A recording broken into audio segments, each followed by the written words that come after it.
Hallo miteinander, I'm Gish86 and this is the early access version of Gensokyo Night Festival. This is actually not at all a recent title, as its first stage has been available from October 2019. Since then, stages 2 and 3 have released, which is something, but still objectively very little considering a 4-year development. With that, I'm already setting the tone for what might be an unusually negative video, more than you may be used to from me. Still, I think Night Festival is worth examining, as, if anything, it has an interesting history. What's immediately striking is that the game looks and sounds lovely. Compositions are of high quality, and the environments look great. The sprite work is equally impressive, although I'm not quite sure if that sufficiently comes across. Just know that our protagonist, Suika Ibuki, is an expressive marvel of pixel art, yet looks quite tiny on the battlefield. Nonetheless, all of these soft factors made Toho fans quite excited for this project. There's also the fact that the early access was revealed in pretty close proximity to the brilliant Toho Luna Nights. Like that smash hit, it's also published by Playism, so there was definitely some piggyback effect at play here, even if it's not the same developer.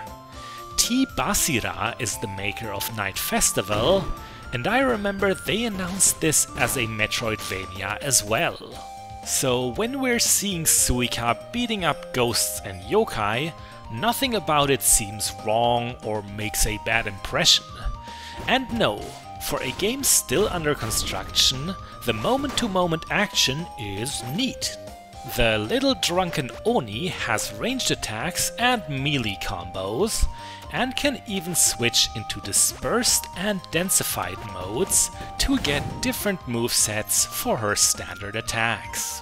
The big problem I'm seeing is the Metroidvania part, in that there is very little of it at the moment. The stages are mostly linear so far.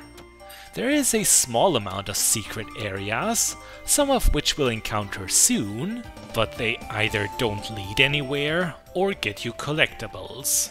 Which are just that, collectibles. They don't power you up. Here is an example for actual non-linearity. The only spirit bomb needed to get through here is learned during the fight with mini-boss Rumiya in the opposite corner of the starting zone. With or without it, Suika is a real beast in this game.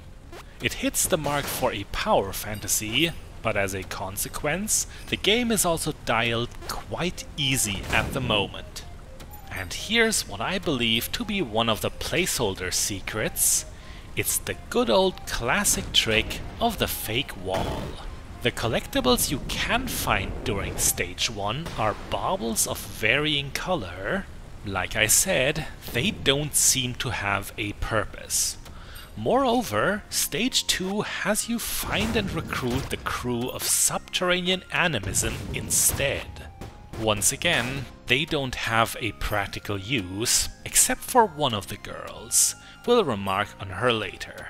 This whole postponement of making discoverable items meaningful makes it feel like the game doesn't have a clear vision at the moment.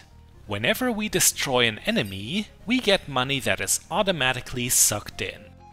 The size of our wallet is in the lower right corner. At present, it's 1,540 coins. The only shop I know of opens once you fetch Nitori in stage 2. Yet, purchasing items seems to be another work in progress. The only consumable on sale looks to be locked behind a secondary currency the player never gets enough of. Perhaps the premium currency? No, I believe that's a road too absurd to take in this case. Basira doesn't seem to have other games under their belt, Yet I have the suspicion that they felt the need to make this game a Metroidvania just to get people to look forward to it.